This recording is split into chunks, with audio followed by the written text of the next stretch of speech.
ANN Asian news network, आगाही इंसाफ के साथ। बिस्मिल्लाहिर्रहमानिर्रहीम। वर्किंग जर्नलिस्ट फोरम की स्क्रीन से अपने नाजरीन को अपने मेज़बान सलीम अख्तर अवान का सलाम कबूल हो। नाजरीन, 8 फरवरी 2024 को इलेक्शन होने जा रहे हैं। वर्किंग जर्नलिस्ट फोरम ने अपने नाजरीन के लिए इंतज़ाम किया है, बंदोबस्त किया है कि वो लोग जो इस यहाँ से उम्मीदवार हैं और इलेक्शन में हिस्सा ले रहे हैं उनको अपनी स्क्रीन पर लेकर आएँ और वो सवालात जो अवाम के जहन में हैं अपने उम्मीदवार नुमाइंदगान तक पहुँचाएँ। आज इस सिलसिले का दूसरा प्रोग्राम है। राह हक पार्टी के जनाब मौलाना अब्दुल हमीद खालिद साहब हमारे मेज़बान हैं। हम उनके शुक्रगुजार हैं कि उन्होंने नाजरीन के लिए हमारे लिए वक्त निकाला है। अस्सलाम वालेकुम, आपको खुशामदीद कहते हैं।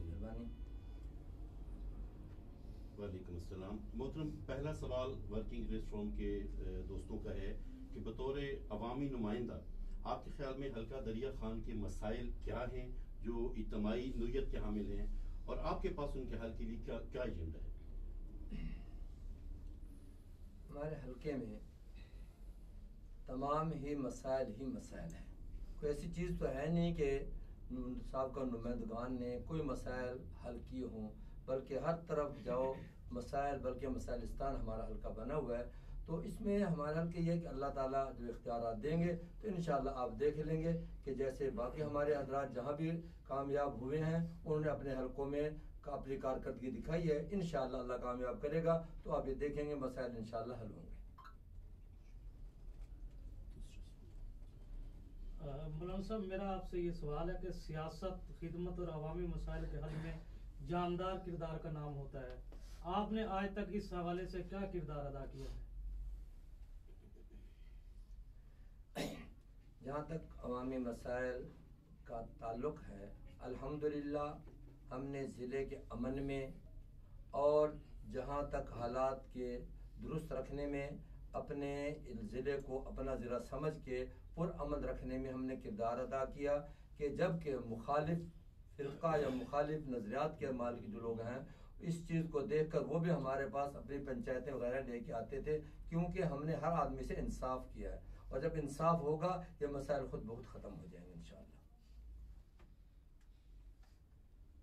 सेहत, तालीम, रोज़गार, अमन व अमान और महंगाई का खात्मा, ये आम शहरी की ज़रूरियात है, लेकिन अरसा दराज से शहरी जो है इससे महरूम है। आपने इससे पहले इसके लिए क्या किरदार अदा किया और आइंदा क्या आप सोच रखते हैं इस हवाले से? दोस्तों, गुज़श्ता सवाल का तकरीबन हिस्सा ही बनता है। मैंने पहले कह दिया है कि अमन व अमान के हवाले से हमने जो किरदार अदा किया, जो कि पूरे अवाम के सामने है कि जब भी कोई मजहबी इंतशार पैदा हुआ हमने हर चीज़ को बर्दाश्त करते हुए अमन को, दामन को नहीं छोड़ा। हत्ता कि हमने लाशें उठाए, अपने ज़ाती लाशें उठाने के बावजूद भी किसी को रोड बंद नहीं करने दिया, किसी को आग नहीं लगाने दी, किसी को शहर में बदअमनी नहीं करने दी। और बाकी रहा ये कि आइंदा के लिए उसमें यह है कि अल्लाह ताला अगर हमें ये मौका देगा तो इंशाअल्लाह हम आवाम के जो है मसाइल को हल के लिए और उनके जो चीज़ें हैं दुख, मतलब उनके दुखों का मदावा करने के लिए इंशाअल्लाह कोशिश करेंगे। मेरा आपसे सवाल है कि हर अवामी नुमाइंदा इलेक्शन के दिन तक अवाम से राब्ते में रहता है। इलेक्शन में जीत या हार के बाद अवाम को नुमाइंदगान ढूंढने पड़ते हैं। आप इस रवैये के खात्मे के लिए आपसे क्या उम्मीद रखी जा सकती है?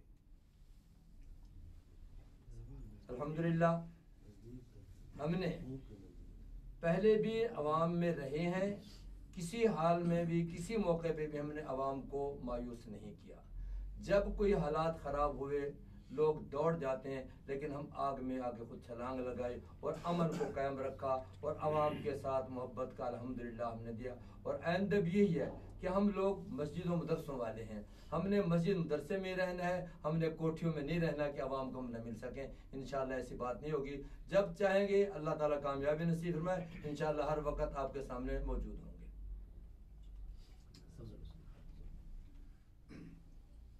मौलाना साहब, ये जो अरकान असम्बलियों की अक्सरियत देखी गई है, जब वो इक़्तिदार में आते हैं तो वो अफसरान अपनी मर्जी के तकर्रर कराकर मुख्तलिफ पोस्टों पर और इन्हीं वोट देने वालों को इंतकामी कार्रवाइयों का निशाना भी बनाते हैं।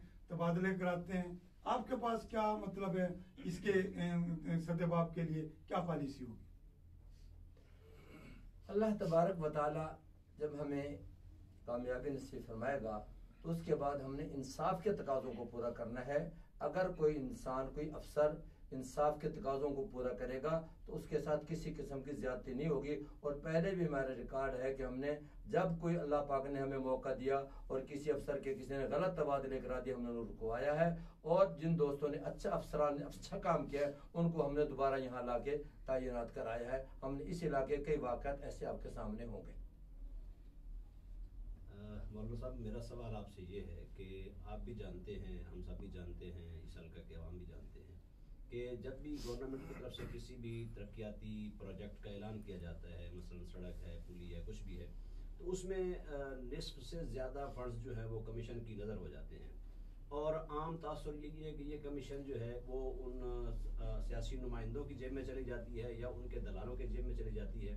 तो उसकी वजह से अवाम के मसाइल फिर वही से वही के वही रहते हैं। तो इस कमीशन खोरी के खात्मे के हवाले से आप क्या लाहेअमल इख्तियार कर सकते हैं? इंशाअल्लाह अल्लाह तबारक व तआला हमें मनसब पे ले आए तो हम हैं मदारिस में रहने वाले, मदारिस की मामूली सी तनख्वाहों पे गुजारा करने वाले। इंशाअल्लाह हम उसी पे करेंगे और जो भी आएगा वो हम कमीशन की बजाय उसको अवामी खिदमत में लगाएंगे। मौलाना साहब, मेरा आपसे सवाल है कि आप किस बुनियाद पर ये समझते हैं कि आप ये अवामी नुमाइंदगी के ज़्यादा हकदार हैं? अल्हम्दुलिल्लाह हम अवामी नुमाइंदे हैं, अवामी आदमी हैं और अवाम से ही ये तवक्को रखते हैं हम हमारे साथ भी करेंगे।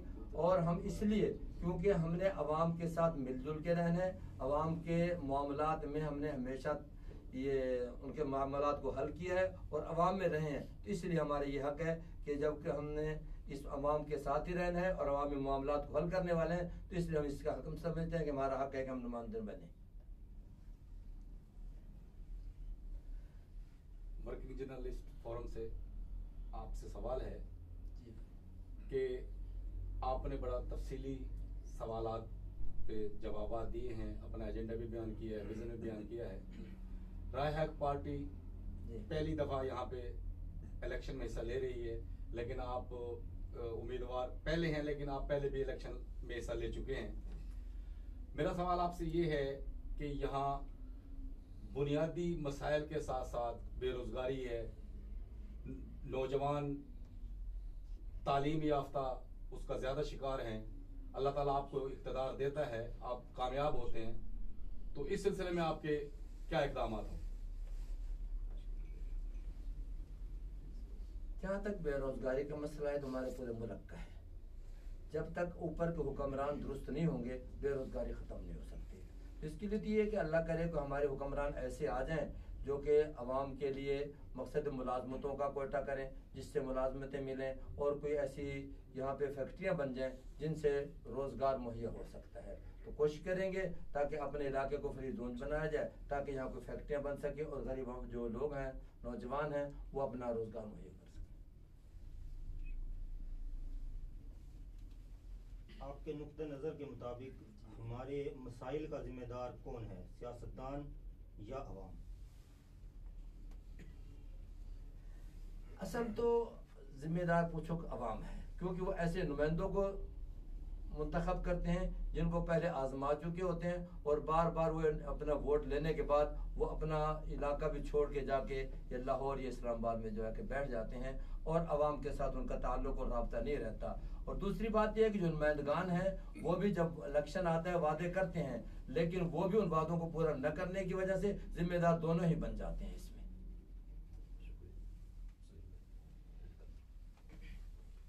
नाज़रीन, ये था वर्किंग जर्नलिस्ट फोरम का प्रोग्राम।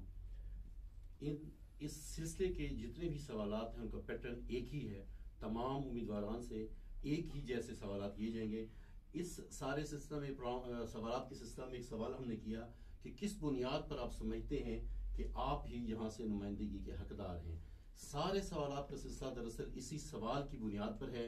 हमने सवालात किए, आपके सवालात किए जो आपके जहनों में उठते हैं। वर्किंग जर्नलिस्ट के फोन से, इस स्क्रीन से हमने नुमाइंदगान से जवाबात लिए, उन्होंने अपना विजन पेश किया आपने उस विजन को देखना है कि 8 फरवरी को आपको किसका विजन पसंद आता है, और फिर आपने देखना है कि वर्किंग जर्नलिस्ट की ये काविश आपको कितनी पसंद आई। अगले प्रोग्राम में किसी और मेहमान के साथ हाजिर होंगे और आपके सवालात के जवाब में उनका विजन आपसे लेंगे। अस्सलाम वालेकुम। ANN एशियन न्यूज नेटवर्क, आगाही इंसाफ के साथ।